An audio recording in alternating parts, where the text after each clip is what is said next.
Hey everyone, welcome to number 2 of season 2 with Dr. Bill Schindler and his wife Christina. I love Dr. Bill. He's one of my favorites. As soon as Gary heard him on my first episode, I had him on twice on Peak Human. He's like, we got to talk to this guy again on Sapien. Bill is incredible. He has taught me so much about evolution, about the history of our biological development, archaeology, anthropology, and now cooking. And I think you guys will really be, if you haven't heard what he's up to, I think you'll learn so much and so much new content coming regarding how to cook appropriately, how to process foods appropriately. It really was a fascinating episode. His wife is an amazing person. We really loved getting to know her more. And I really think that there's so much value in this episode. Yeah, it's how to eat like a human in a modern world. So it's really hard. And, some people do want to include bread in their life, but how do you eat bread in a healthy way? And you can ferment it and do all these things we'll get into. So, and one more thing. Bill is not just an educator. He lives this life. Oh, and yeah. I think for people that are just starting, to see someone that has fully adopted it, not just with himself, not just with his wife, but with kids, his family, his whole life. It's just a real inspiration, and I think you guys are going to love it. Yeah, he's passionate about it. And just to let everyone know, we don't take any outside advertisers. We don't advertise for any other products, no outside money. It's all because of sapien.org, our Sapien program, where you can, if you're serious about losing weight, we got your back. We have Dr. Gary. We do a medically supervised weight loss. We do disease reversal. The program is incredible. We've spent a lot of time on it. It comes with videos, an education booklet, a guide to learn all this stuff and really apply it to your life. And we're really proud of what we put together, and we hope we can really help some people. And health coaching as well. You got Coach Becker. He's got your back. We also have something called the Sapien Tribe. It's a community of like-minded people. We do special Sapien Tribe only conversations. I do a talk once or twice a month. Brian does a talk, and we sort of build the community. And I think it's a great way for someone who's really interested in changing their life to really find people to push them. And I think that's so important. Yeah, we have a private members area. We do the Zoom calls. You get the show notes, the bonus episodes of Peak Human, all kinds of stuff. So check that out, sapien.org. You gotta check out nosetotail.org. If you're looking for quality food, quality meat, Mr. Brian has put together an amazing product. The food is incredible. I eat it every day. High quality meat, omega-3 high chickens, amazing beef bacon, Primal Light, which is an organ meat product. Just really, really great stuff. He's got more things to come. So please check it out, you guys. Yeah, we have some new products. We have beef tallow skincare. Ooh. We have biltong, the South African meat snack that's like jerky but better. We have seasonings. Check it out, guys. Yeah, just check it out. And also Gary, Dr. Gary at Evolve Healthcare. So evolvehealthcare.com. So if you're in LA or not, do remote telemedicine. Well. Yeah, we have all sorts of services available. Reach out to me, reach out to us, and please enjoy this podcast. Yep. Here's Dr. Bill and his wife Christina. Enjoy.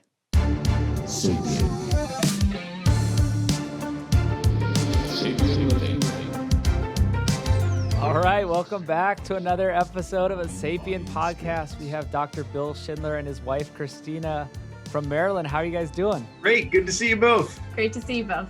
Awesome, and we're also with Dr. Gary. Hey everyone, thanks you guys for being on our podcast. I am so excited to have both of you on. We are too. Yeah, well, I've known Dr. Bill for a while now. I actually got to come over and film with the whole family. We had a whole meal. You're at our kitchen table. Yeah, you and your son skinned a deer for us. We did, and then we came in and cooked it for you. I love it. So we did that for the Food Lies film. I guess we should start with some background. So I guess you can start. Bill, tell us about what you do for a living. That's a good question. How you answer that one. Yeah, how do I answer that one? I get by training, I'm a prehistoric an experimental archaeologist, and I'm very, very interested in food and ancient foodways and the role of technology in our ancestral dietary past and how our changing diets through time have literally built us as a species, both biologically and culturally. Awesome. And I would add to that then, and he's also now a trained chef. So what used to be something that just occurred out in our I'd say our driveway where he would be flint napping, he's realized, and it was kind of like, you're making stone tools, that's great, but we've got 3 kids, and how's this working for our family? He really saw the link between the technology then and how food has been processed literally for millions of years. So now that has kind of come into the kitchen. So he uses the technologies that he's learned about as a trained archaeologist and primitive technologist, and now really has transformed our kitchen and the way our family eats. I was introduced to Bill through the video, really through the video that Brian generated when he came to see you. And it was so inspiring to see kind of this evolution you've gone through where, when I first saw you, you've got skulls and you're talking about, the evolution of humans and how our teeth evolved and how our guts evolved and what evidence we have to suggest what we should be eating. And now I'm watching you, develop a bread company with your daughter, and it's just really amazing to see how you're taking this fundamental scientific knowledge and applying it to your day-to-day life and showing people how to live a healthier life. And I think that's my connection with you, and that's what I try to do is teach people how to apply all this science and really our history to live a better life today. And I feel like you are the embodiment, literally the embodiment of what I try to show people. And we'll get to it, but especially like the bread stuff, it really shows how not simple and how nuanced food culture is. And I love that. First of all, thank you. That means a ton. That means a ton, really. What's really interesting too is and I love this conversation that we're about to dive into, and I love the fact that it's both me and Christina sitting here because you said it, the sort of academic aspect of all this is super cool, and and I've talked to you both before about our ancestors and what's happening millions of years ago, and all that stuff is really cool to think about and talk about and to sort of connect with our ancestors in that way. But it's the practicality of it. How do you make that stuff work in your kitchen for your family, in your dining room every single day is where the real takeaway message is. And that's something that Christina and I have built together. We just celebrated our 20th wedding anniversary in July. So we've been together for quite some time with 3 teenagers in the house. And we learn a lot from one another on, really how to make this work. Because we could talk about it all day long, but on the ground, in the trenches, how do you do this with a family, with careers, with all of it is real where the power really is. So actually, why don't you introduce yourself or your background real quick? So I'm kind of the high-tech other side of Dr. Bill here. So my training is in education, specifically special education and educational technologies. So we always joke that he's the low tech, he makes the stone tools and can make a bow out of a tree, and I'll turn it into a website for him. Yeah. So we're a nice balance that way. And I think that lends itself naturally actually to food. We were both raised in families where our mothers cooked every night for us and put, dinner on the table. But now looking at different aspects of food, I think my favorite example is always cereal. Because I was like, easy. We had 3 kids, small, can't I just feed them cereal? And he was like, no, you can't have cereal. I'm like, but just like any cereal, no sugar in it. And he was like, no. And I'll say that was actually, we don't fight very often at all, but that was one time where we had a very strong discussion, I would say, about cereal, because we were having a completely different conversation. I wanted to know what part of cereal we were actually allowed to have. And his was, cereal is not even a food that we're going to discuss, as part of our family's diet. So it's been interesting to see how we literally have evolved as a family, and how we've eaten and how we feed our kids now too. And that example, that cereal example, and I don't know where we're diving into first or where you guys want this to go, but I'm glad you brought that up because it really sets the tone for everything that we've done with our family and really all the work that we're trying to do to spread this important message. But that conversation about the cereal, well, it wasn't one conversation. I mean, it lasted either weeks or months. I mean, it made even better part of a year. And when our kids were starting to get to be of the age where most parents were feeding their kids cereal, she was asking us, which cereal should we get? I'm like, no, we're not even going down that aisle. The cereal aisle is not an option for this grocery cart. And she's like, no, but which one do we get? Which healthy one? And what I realized as this discussion blossomed over, for lack of a better word, for over weeks, is that we were having two completely different conversations, because her idea of cereal and mine and how it fit within a larger picture of what a healthy diet is were completely different. We weren't on the same page to even start to have the discussion. To her, within the world of cereals, are there some that are healthier than others? And you know what? She has a point. Yeah, some cereals are healthier than other cereals, sure, if that's the whole scope. But from my perspective, I was thinking of all the options for breakfast, cereal, none of them count as something as a healthy option. And we go back to that conversation over and over again, because anytime we start to get into disagreement or whatever about food, we need to realize that we're having the same conversation, and then it helps a lot. And it's really reframed everything that we do. And we've never had cereal in the house ever. Your tagline, it's eat, what is it? Eat like a human. It's so simple, but it's so, so, so important. And, our message with Sapien is the same thing. I mean, it's the exact same thing. And I always wanted to ask you this question. I've talked about where I had my epiphany moment, like, oh my God, I was not trained to teach people to eat like a human. I was trained to teach people to eat like the food companies tell us to eat, or like our bizarre history with food has formulated this weird, standard American diet or whatever you want to call it. Obviously, you guys have had a lot of conversations and sort of evolved together, especially with kids, on how you guys eat as a family. I wanted to ask you, Bill, at what point in your training or what point in your life did you have an aha moment? Like, where did you put it together? Like, oh my gosh, I shouldn't be eating all these grains and processed foods. Cereal shouldn't be a part of my daily diet. Where was that for you? Probably, Christina referenced it, and I know I've mentioned it before to Brian as well. When Brianna, our oldest daughter, who she just turned 17, a week ago, when she was an infant, it was, and I would be outside, I'd making stone tools, because it takes like truckloads of rock and thousands and thousands of hours to become really proficient at replicating stone tool technology. And I was striving to get to that place.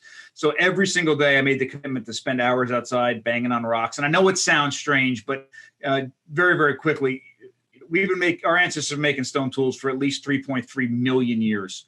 And even from the earliest, most basic stone tool, it is a complex process. It's thinking in 3 dimensions, fracture mechanics, even with ancestors with brains the size of my fist are figuring this out, but it took a lot of work. So I was out there all the time. And Christina came out one night and said, I need to take my passion about what I'm doing and all this effort and energy and drive it in a direction that's going to help the family in some way. And it was over a period of time thinking about that, where I realized the role that technology plays in human diets. And it goes right back to what you said earlier, the idea that eat like a human is a how, it's answering a how question and not a why question. Up until that moment, I've had a very unhealthy relationship with food my entire life. I've been asking the question, what should I eat? Now, I remember as a kid, overweight, and this is going to sound strange, but hopefully people listening to this can sort of connect with it. I'll tell you a very quick story. So I was an overweight kid, and always self-conscious. I would walk past mirrors and or storefront windows, and every time I'd look at myself, and then I'd think about what's hanging over the belt, and then I'd suck it in a little bit. The next window I got to, I'd look and I'd see the reflection, and I haven't changed really in the 30 seconds, and on and on and on. But every now and then I felt a little better about myself. But going to the beach, I live near the shore in Jersey. I grew up there. I was the kid who hid behind the t-shirt in the summer. I'd go to the beach, have my swim trunks on, but a t-shirt all the time. And for some reason, even if I was in the pool or the ocean, got out, and even though it was clinging to me like cling wrap, felt like it was protecting other people from seeing, my body. But every single day at the beach. And one day I was with my buddy at a beach club, and for some reason I felt, and I must have been in 6th grade maybe, I felt good about myself that day, and I took my shirt off. And we went up to the snack bar at the beach club, and I'm standing in line, and there were some girls getting food, I remember, and I was looking at them, and there was a metal, just like a sheet metal thing on the wall next to the snack bar. And I remember I saw him come up behind me, some kid, 5 years older than me or so, comes up behind me and grabbed, and I saw the whole thing in the reflection of this metal, grabbed my love handles and pulled them out even further and said something like, hey, fatty, you think those girls are going to look back at you, or, something like that. And it has stuck with me more than anything else in my life. I mean, I can't look in a mirror without thinking about that moment. Somebody can't walk past me and touch me in the same area where I don't think about it. I mean, it literally was traumatic. The one day I had my shirt off, but, I get to that point where, okay, what do I do? Like, somebody just tell me what I should eat. I went to nutritionists, I went to doctors, I went to dietitians, all of it. I remember my Muscle and Fitness magazines I thought were for some reason going to be the answer to a sixth grade kid. But I am asking this question my whole life: what should I eat? And at the moment that Christina made me realize the role that technology played in food, it transformed my whole perspective. And I realized that I've been asking the wrong question for decades. The question isn't what I should eat. The question is, how should I eat? And that's really the basis for all the work that Christina and I are doing now. We as humans have an incredibly weak and inefficient digestive tract. And it is not meant for to take care of by itself almost every single food that we eat. We require processing of food to make it safe, nutrient dense, and bioavailable. And we have been doing this for literally 3.5 million years.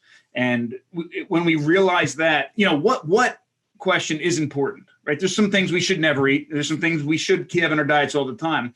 But the better question is, how should we eat? And that's the thing that's dropped off our radar and is not a part of hardly any of these conversations. I love that. And you've opened my eyes to this over the years. And I think we might need to even start further back so you can give people a quick version of our history and how humans lived. But the main takeaway for me, we'll get into how to eat in a second. And in the second half, I think we're going to do more of the practical stuff and the implementation. But I think we still need to go back to history and just know how humans evolved and how we got here.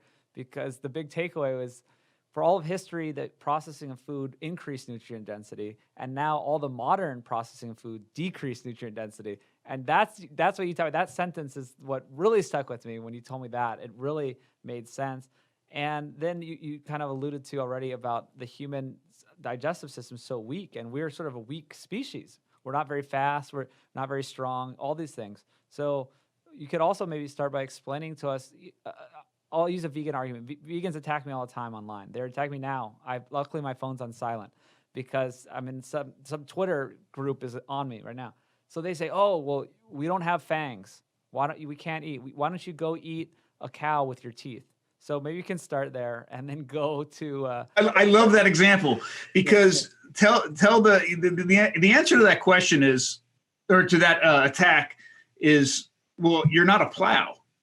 Right, you're not a harvester. You're not a silo. You're not a stone. I mean, that same vegan who's attacking you about the fangs is sitting there munching on a piece of bread that requires a lot more processing than that animal did before they ate that, and things that their body can't naturally do on their own either.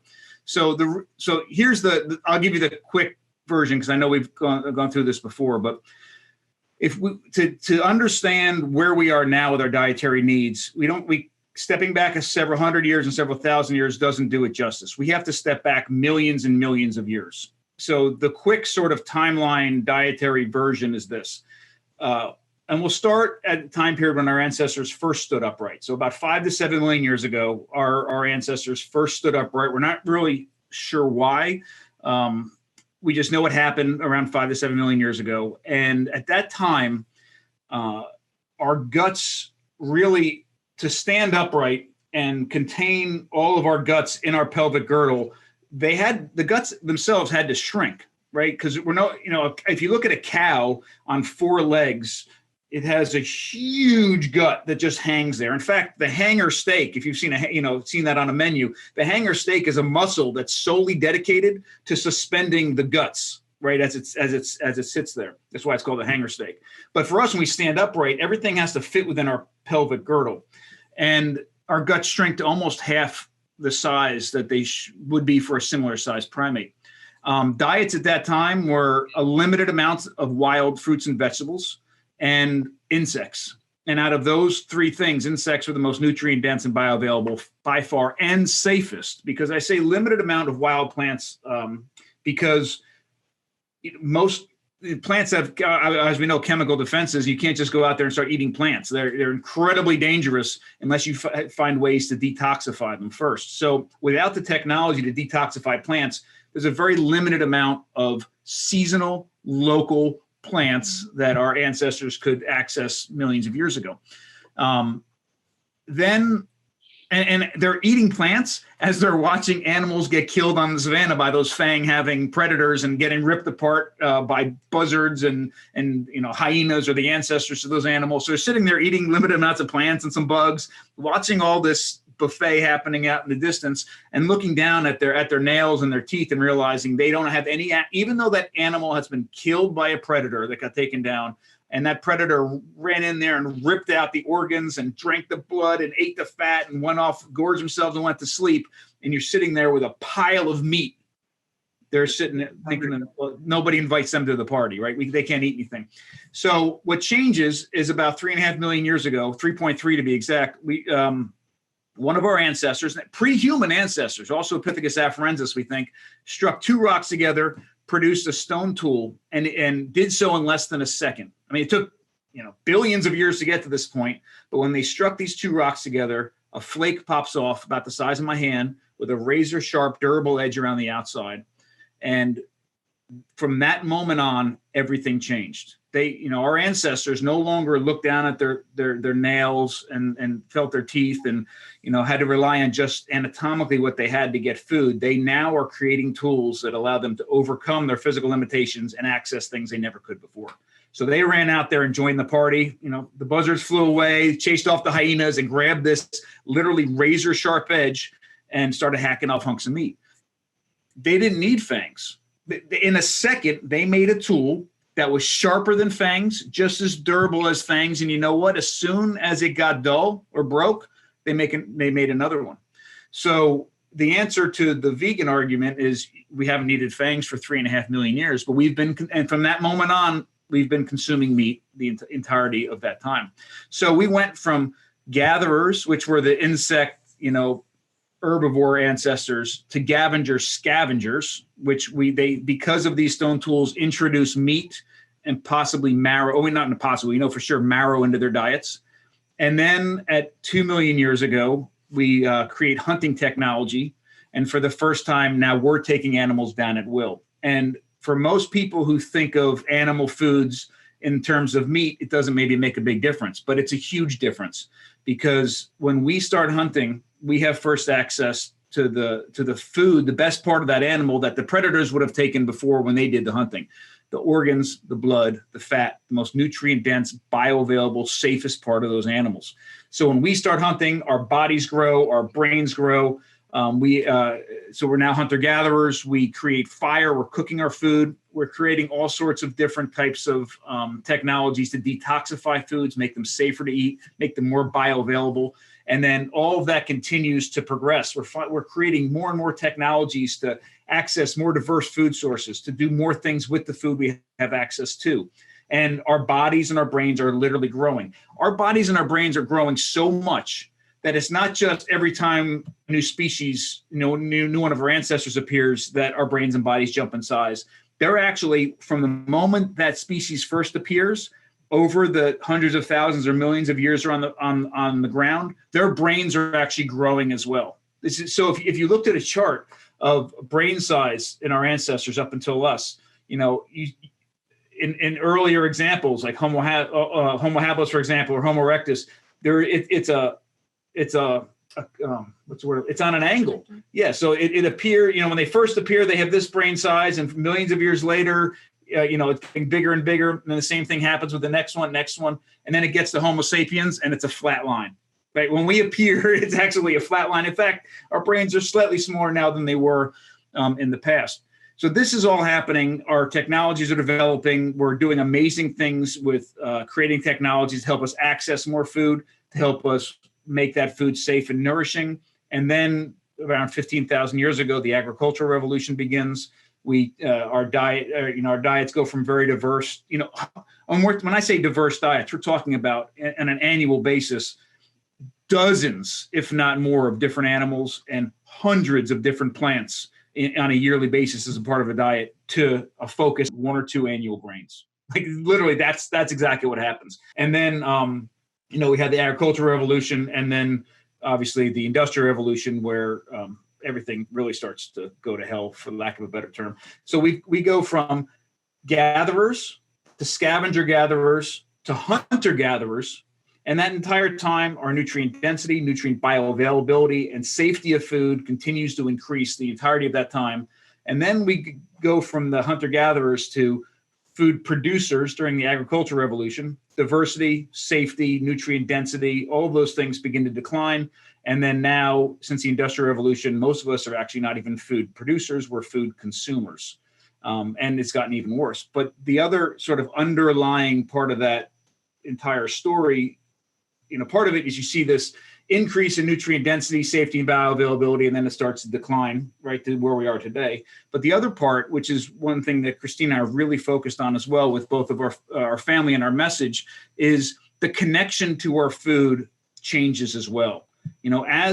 As we develop technologies to do amazing things with food, we're becoming more and more and more connected to doing all those things with our food. Then we hit the agricultural revolution, and all of a sudden food-producing members of society are now taken out. And we're taught in school this is a wonderful thing because they can become poets and artists and politicians and serve in the military and all these things because they're freed up from the confines of having to make food.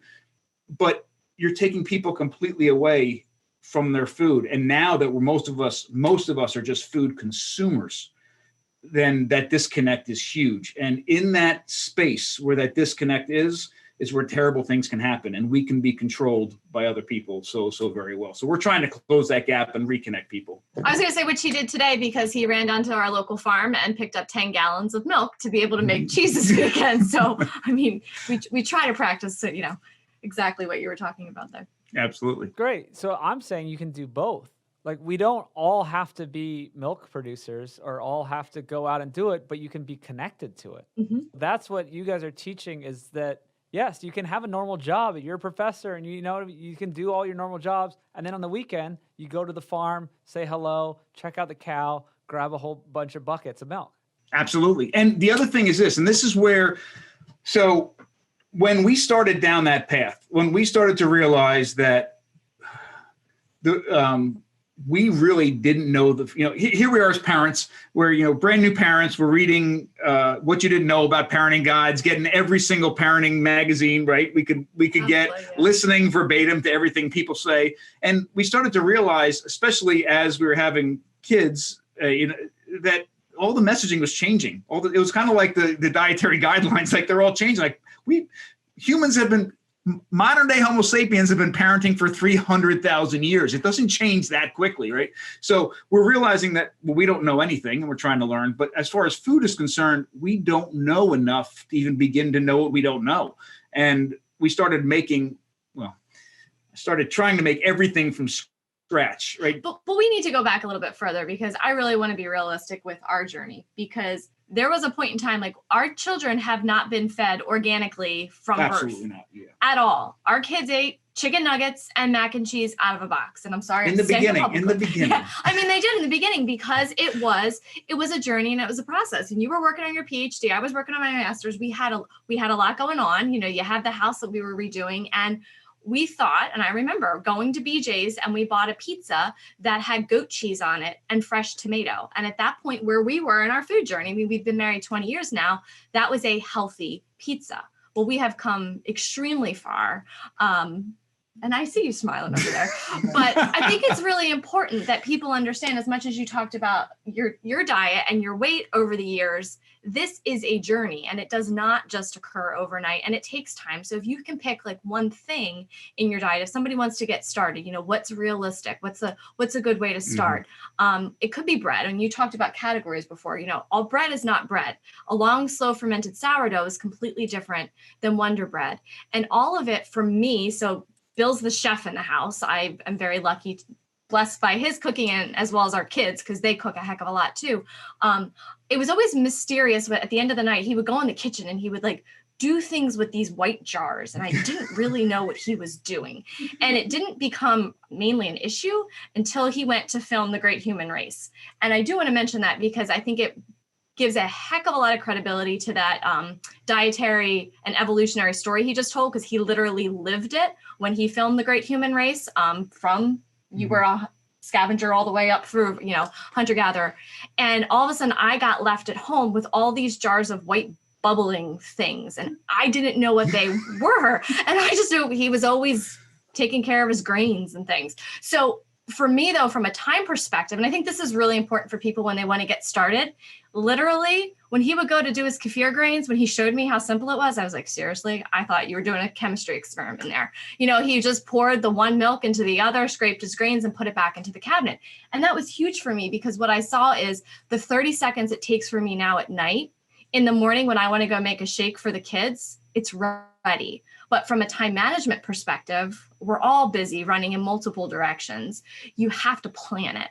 And that's really critical. So all these things, yes, they take time, but when you look at your active time, it's so small compared to truly getting in the store, getting in the car, driving to a store and buying something. You actually can make it in your home sometimes a lot faster. So that was a huge eye opener for me. It is. That's a great point. You guys are so important for people. Like I try to bring my clinical experience, and I see so many patients every day and every week, and so many people hear me or hear us. And what happens is they say, well, how can I have kids? They like chicken nuggets and fries. How can I do this? Right?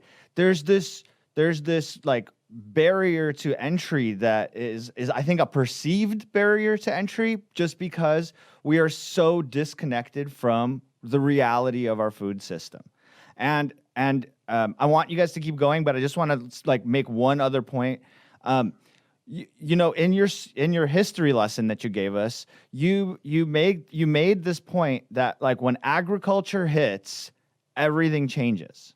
And that's true about so many components of human life, not just food, but our relationships, our tribal nature, our relationships, like the roles that males and females play in society. There's just so much goes upside down when we introduce agriculture. And what I want people to realize is that so much of what we talk about, you know, and think about in our modern society is just that, like, it's either 100 years old or at the most it's 10,000 years old.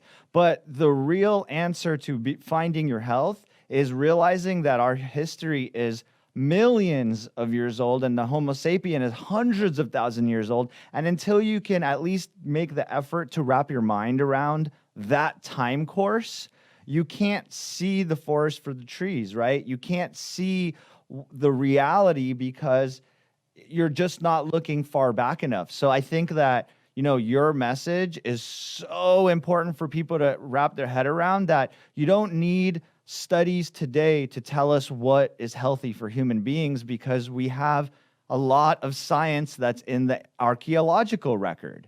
And I just can't, I think that that's the education point that people need to start with, so that they can get over this barrier of entry, so that they could get their kids off of cereals and chicken nuggets and eating real food. So like there's the huge connection between what you guys are doing now and like Bill's history lesson that I think is really like a key to a lot of people's future success, is understanding that connection. So thank you. I want to come back to that, or go back real quick to that what versus how conversation we had earlier, and then and bring it back around to talk a little bit about some important parts of our journey over the past 20 years. And well, you're going to laugh in a few minutes, but I recently started to equate eating with sex. You know, there's and from an I like it. Bear with me. That could have gone down a really bad way, but I'll turn it back around. I promise. Bear with me. You know, if you think from evolutionary perspective, the two things, I mean, the one thing that you have to do as a species is reproduce viable offspring and ensure that viable offspring remains viable until they do the same thing, reproduce viable offspring. And if you can do that, your species continues. And if you can't, you become extinct. So, you know, if you think about the two things in our life that when you're engaged in them, it is a literally full body experience, that it is sensual in the real meaning of the word, that you're using literally all of your senses, and everything that you do, you know, you have physical and emotional responses to that are truly visceral. And when you do them right, they feel really good. And when you do them wrong, they don't. And that's not a coincidence. That's evolution has figured that out, because you need to procreate and procreate well. But once you've procreated properly, the hard work starts. You have to make sure that you're feeding yourself, nourishing yourself properly, so that as a woman, you can carry that baby to full term. Then once that baby's carried to full term, you're nourishing the baby through lactation, which is the highest nutritional requirement in a female's life, is at that moment. You have to do it right? So I say that because I'm convinced no other animals in the world hire nutritionists, and they do very, very well deciding what they need to eat on their own. And the only animals that are sick as humans because of the way they eat are pets, because we feed them people food, and we're giving them cancer and diabetes and obesity and all the rest of it as a result of it. So we have, I'm convinced, everything that we need to decide. If we're in tune with our bodies and we're presented with real food prepared properly, we have all the tools in us necessary to make the right decisions, when to start eating, when to stop eating, what to eat, what to avoid, whatever. However, just like every other animal, the difference with humans is that we have outgrown our digestive tracts. We've been for millions of years now eating foods that our bodies can't handle on its own. And we require technologies to process properly to make it safe and nourishing. So the thing we need help with is not deciding what to eat, but it's deciding how to make it the best way possible. And now I'll get back to what you're saying with our journey. So we need help with that. And that's where the kitchen comes in, right? That's where the real magic happens, where we're transforming this food into its safest, most nourishing form possible. And when we do that right, the chicken nuggets and the carrot sticks, you know, fall to the background, because real food prepared properly should be hitting all those evolutionary triggers so people want to eat it, right? Because they feel good when they eat it. They feel better when they leave the table than when they sat down. But here's the key. You know, part of this, we're talking about chicken nuggets way more than I wanted to today. When we started with the chicken nugget thing, we felt, you know, so part of it was us getting, you know, becoming informed about what real food really is. I mean, we felt great if we gave the kids carrot sticks with whatever we fed them. And then the next day, guess what? We fed them carrot sticks. And then, you know what? We did it for lunch and for dinner. For some reason, carrot sticks made food healthy, right? In our mind. Then we realized something was wrong. And we started to dive in deep to inform ourselves how to prepare food properly, all the foods that we eat as a family. So there was a year where I vowed that no food would touch anybody in the house lips if I didn't make it 100% from scratch myself. And I mean, like, ketchup isn't a raw ingredient. It was all the things that made the ketchup. So, I did it. Like, I did it. It was a whole year. And there was a lot of hunted foods and a lot of foraged vegetables as well. It wasn't solely, we got stuff at the grocery, but no two ingredients were put together by somebody outside of this house for everything that we ate that year. And I feel physically we were very healthy. Mentally? Mentally, I don't think anybody, there was a lot of stress in the house. A lot of stress. It was intense. Because you tackled everything. And we had 3 little kids and 2 full-time jobs. So it was a lot. But here's the thing. It was a huge education for all of us to figure out how, I mean, it required us to figure out how every food is made. And you know what? We were making hot dog. I mean, we made it all, right? But the thing was, I wasn't doing it very well. I was learning how to make it and serving food that, it was homemade, but you know what? I wasn't making it very well. I mean, in fact, we built a wood-fired oven in the backyard. We make pizza out of it. And I was making wood-fired oven pizzas from scratch, sourdough crust, making the pepperoni, the sausage, making the cheese, all of it, pulling them out. And you know what? Nobody would eat it. Like, they didn't eat it because I wasn't doing it very well. But over time, when, part of the training was figuring out how food's made, and then it was how to make that food good. And what I realized is when you make it really, really good, when you understand the sourdough process, when you understand how to butcher and how to ferment meat and how to ferment vegetables and make the cheese properly, it automatically tastes good and tastes better than those chicken nuggets because you've done it properly. And those evolutionary buttons, the ones that are there to make sure that you're fed properly, are all getting triggered. So it's been a huge journey over 20-something years there. I love that. There's so many things to dive into. And I love the part of the enjoyment because we're doing, the Sapien program, whatever. Dr. Gary's in the office. I'm consulting with people. We're trying to get people to do dietary changes for life. And if you're not enjoying the food, it's not going to work. My main problem with all the dietary things that have failed over the past, 70 years since we came up with these bad ideas that, animal foods are bad for us and all that in the 50s is that let's base our food, like dieting was around bad tasting food. And like, let's have salad with no dressing, or like, let's have this without the fat. So what you're saying is this is not evolutionary appropriate. It doesn't taste good for a reason because it doesn't nourish us correctly. And it makes sense that people are going to go off the plan and then eat modern trash because it doesn't satisfy them correctly. So that's one thing that's really important to me is I love that the enjoyment is inherent to humans when it's done right. When you sit down to eat and you get up, every time you get up from that table, you should feel better than when you sat down, right? You shouldn't feel hungry. You shouldn't feel so stuffed that you have to open your belt loop a couple things either. You should feel satiated, content.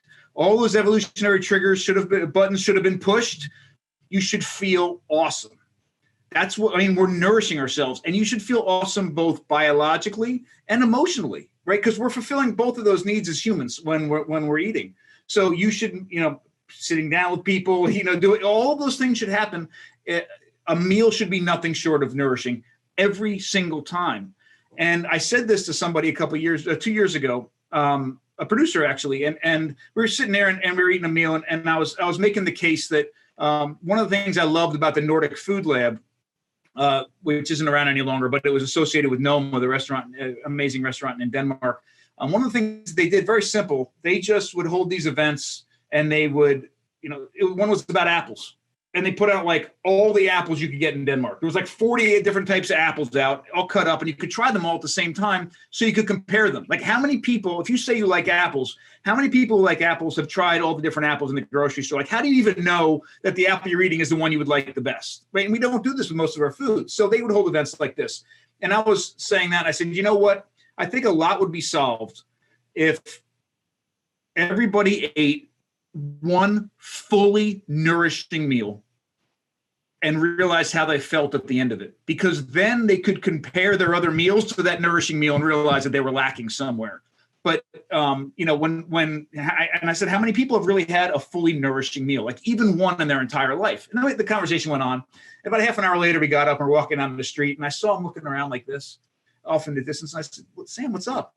And he said, just thinking, he says, I don't think I've ever had a fully nourishing meal in my entire life. But I think that's so very true. Like I believe most people haven't had, to the nth degree, the most amazing nourishing meal prepared using all the right appropriate processing technologies possible to compare all their other meals to. And they're living this subpar dietary life because they don't know what it could be.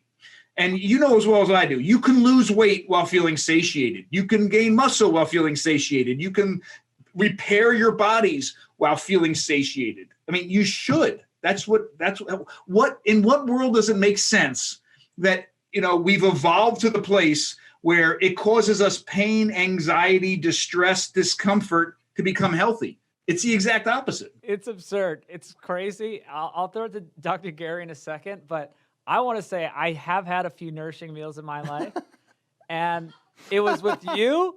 It was with you, your family, when we had we had the deer, and he did everything properly, and we had it. And then with Tara Couture, who I always talk about, my hero. We went to her farm, and she made everything from scratch. She grew all the cows on her property, and I've never felt satiated. I've never felt anything like that. I was buzzing after every meal she made. She did everything we ate was from her garden or from an animal that she raised. And the opposite is people, you eat mac and cheese, and you feel terrible. You feel tired after. So I don't think anyone's ever had a real meal, because maybe even if they did have a bunch of good, healthy foods, maybe they had a nice piece of steak, and maybe they even had a little bit of liver or some pate, and maybe they even had some oysters, and they had all these nutrient-dense foods. If you go to any restaurant in America, and most around the world, you get a whole bunch of other sides that just ruin it. You have mashed potatoes with seed oils in it, and you know what I mean? So I don't think you really ever had a complete nourishing meal. So yeah, and so jumping off of that, and I also want to focus on some of your projects, because I follow you guys on social media, and I am so excited about your bread company. And I know you have some other announcements to tell us about, but I want to bring up the bread, because a lot of our listeners are like, why is Dr. Gary talking about bread? I thought he was a low carb guy. Mm-hmm. And this is where I think your point about the how is just going to be elucidated for people. So I think people understand that you should procure like healthy animals, raised in humane ways, fed real foods, butchered appropriately, prepared appropriately. I do think that most people understand that meat part, unless they're like totally against meat, but they're probably not listening to us right now. Mm-hmm. What I do think like here's a huge value add, and where actually, Bill, you come up in so many of my conversations with my patients. Once they get what I'm talking about, they get the whole foods thing, and I sneak it in. I'm like, by the way, you can eat bread. Like, you can have bread. It's just the how.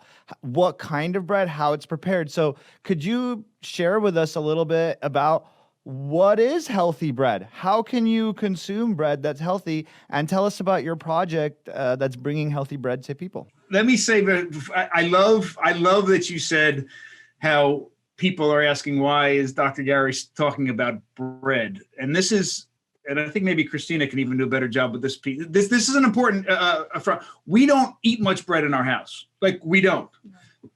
Any bread that we eat is 100% wild, long fermented sourdough bread. And we'll get to why that's important in a second. But over the past, and this is recent, I mean, this is still a little bit raw, the past, 6 months? 7, 8 months? 5 months. Yeah. A lot of our audience are coming from the ancestral diet world, for sure. And when this bread company started, I was reluctant to say much about it on social media, right? And we get some. Well, let's give a little bit of background on what this actually is. So when COVID first started, I'm the director of the Eastern Shore Food Lab at Washington College. The college shut down, like all the other colleges did. Shut down. Nobody on campus. Everything went virtual. And even though the Eastern Shore Food Lab building is off campus, it's still part of the college. So we essentially had to shut down as well. And we're trying to figure out what it is we can do right now. Not really having anybody in there, because different people weren't supposed to be in the same space with the beginning of COVID, and we're really scared about it. So my daughter, Brianna, my oldest daughter, would come in with me, and we started baking. She's 16. She's 16 then. She just turned 17. We started baking bread for the Social Action Committee in Kent County, where that is, they're delivering food to families in need in the county. And this is right in the really beginning, when people were having difficulty even getting to grocery stores. Everybody was super scared. And I wanted to make sure that, we had tons of flour, and I said, you know what, if we can deliver something healthy, I want to replace the Wonder Bread that was getting donated, or that cheap bread was getting donated with the healthiest version of bread possible. So Brianna, because we live in the same house here, we could be in the same space together at the food lab, right? So we would go in several days a week, and we baked hundreds and hundreds and hundreds of loaves of bread over several months that got delivered to these families in need. And she really took to it. And she really, not only was she really good at it, but she realized, and we'll go over what the benefits are in a minute, but why this is so much more beneficial than just straight yeasted bread, and God forbid, like a chemically leavened bread, like with baking soda or what have you. So she says, you know what, I could really do this. I'm going to start a company. I'm like, yeah, go ahead.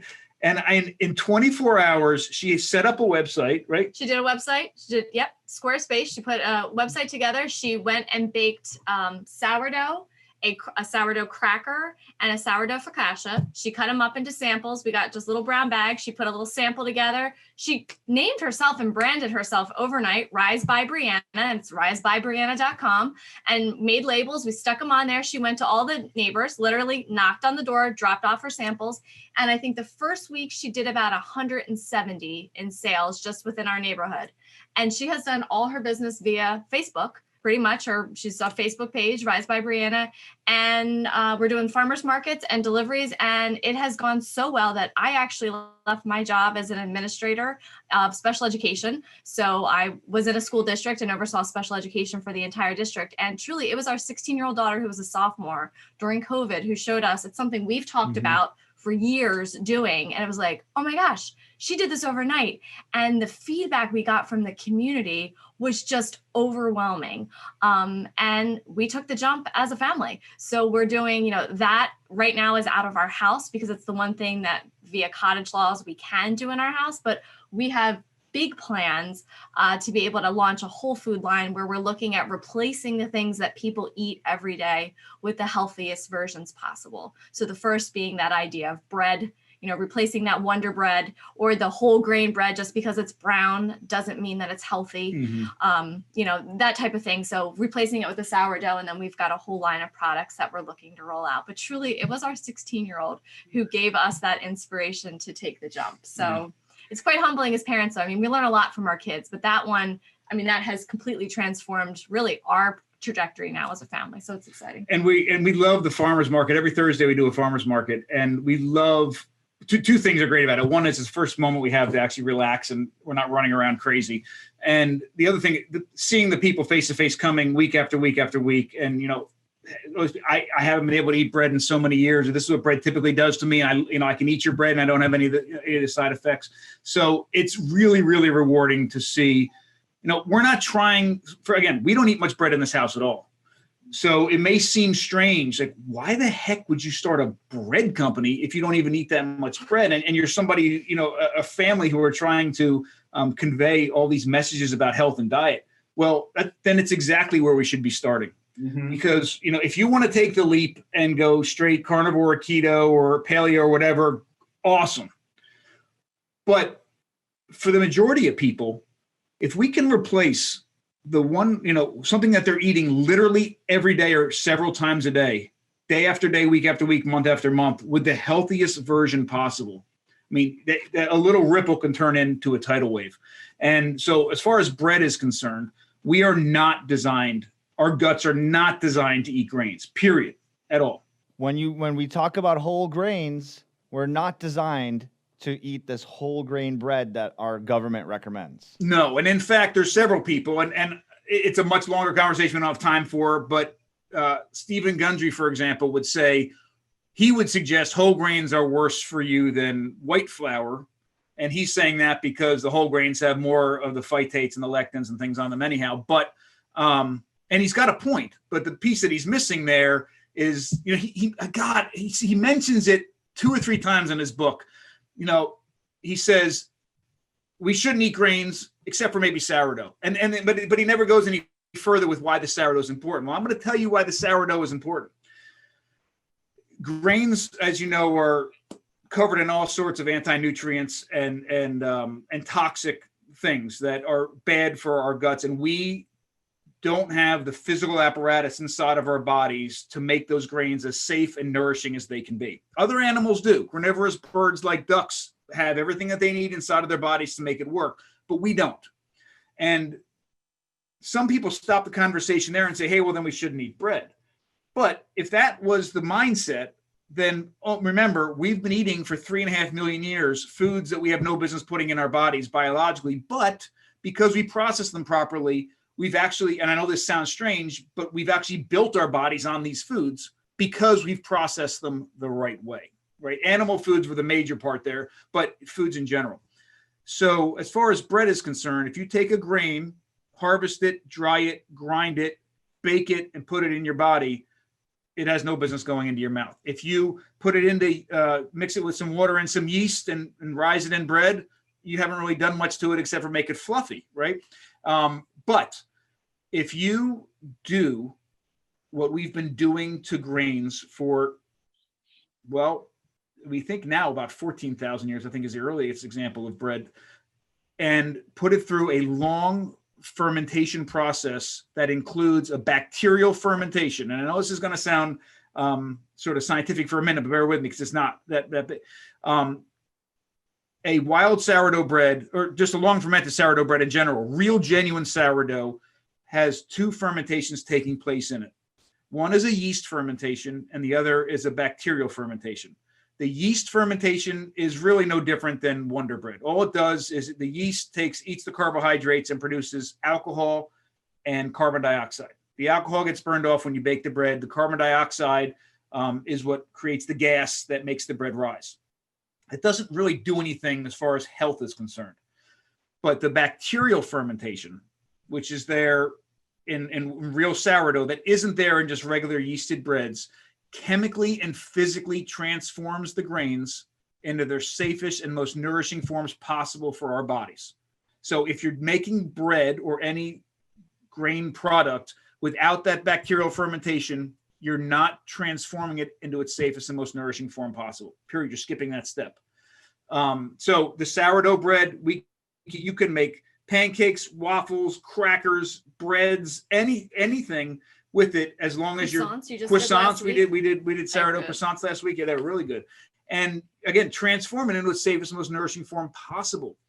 The problem is two things, and Christina mentioned it earlier. One is we say the word bread, and we have dietary discussions and say, oh, well, should we eat bread or not eat bread? And that term bread means nothing, right? Because they're two, the bread that's a yeasted Wonder Bread is one food that I would stand on, a pedestal and say, you should never put that in your body. And on the other end of the spectrum is long, wild fermented sourdough bread that has gone through both the yeast and bacterial fermentation, which I would make the argument can be a healthy part of a human diet. They could start with the same exact grains and the same exact ingredients. It's the process, it's the technology that's the difference. And a great example is this. Like, let's take a grape, for example. I think probably most of us would sit here and say, a modern version of a grape, so incredibly full of sugar, isn't a healthy food. It's junk food. I mean, it's so full of sugar, right? So full of fructose. But if you ferment that, the process, if you take that grape and ferment it with a yeast fermentation, it turns into wine. It's eating the sugar.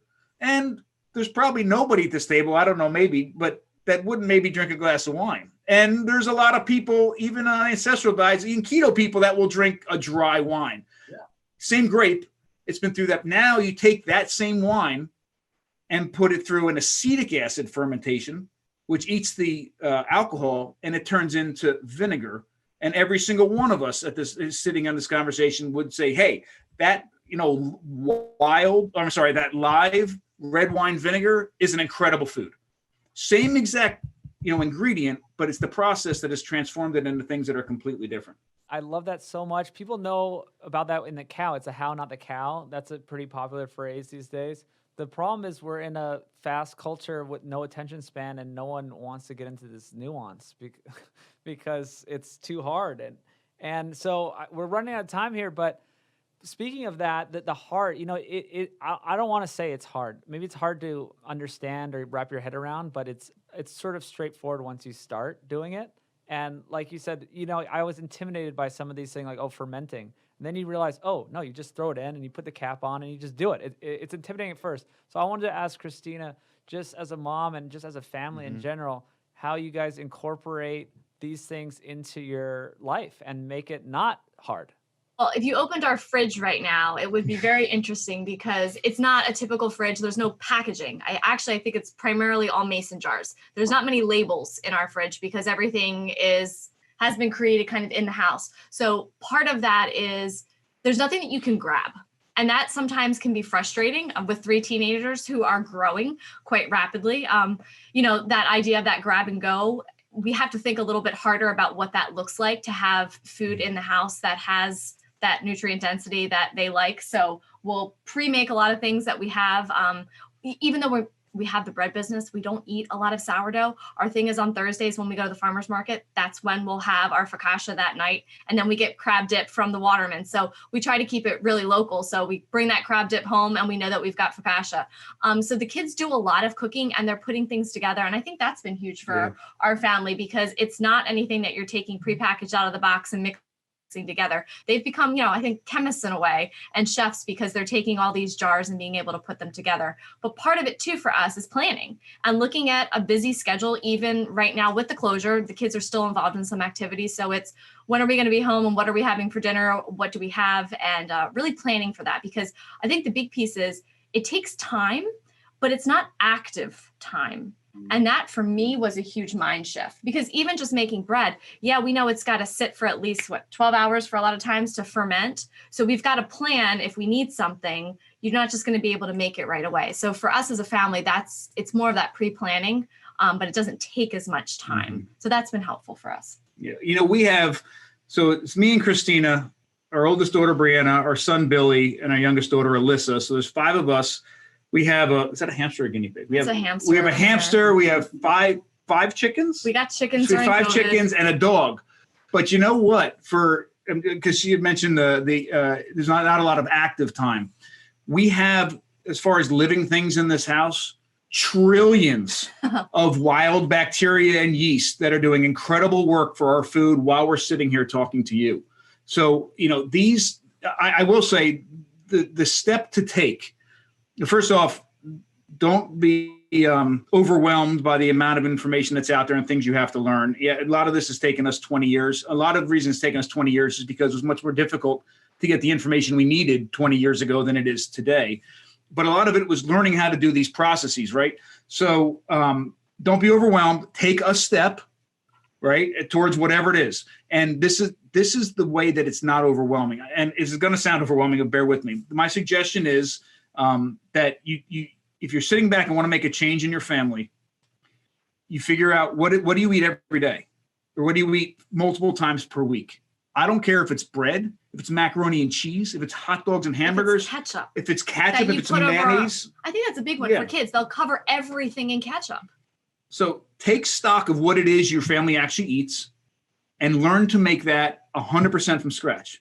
Like, you should not be buying a food that you don't know how it's made. So make that 100% from scratch. You're going to start off by doing what we did, and it's going to probably be terrible. You might never make it again. Hopefully you will, but you'll never walk into the grocery store the same person again, because now you know how a hot dog is made, how ketchup is made. And even if you never make it again, you know more about that food than you could ever read about by having tried to make it yourself. You've made yourself an informed consumer, and you're going to make a change by buying the best hot dog or the best ketchup or the best whatever, and also supporting people that do it the right way. So you mentioned the projects that we're working on. We have, there's 3 kind of missions or goals to what we're working on now, what we're trying to build. And we say it's inspire, empower, and nourish. So we want to inspire people that they can actually make the change. I mean, we have done it in our house. We didn't share one thing, and I think this can be inspirational. I am a recovering vegetarian. Yes. So I was a vegetarian. I married him. I mean, the great white hunter over here. So when we first got married, I was a vegetarian. For 15 years, I was from 7th grade through Brianna. I was a vegetarian pregnant with her.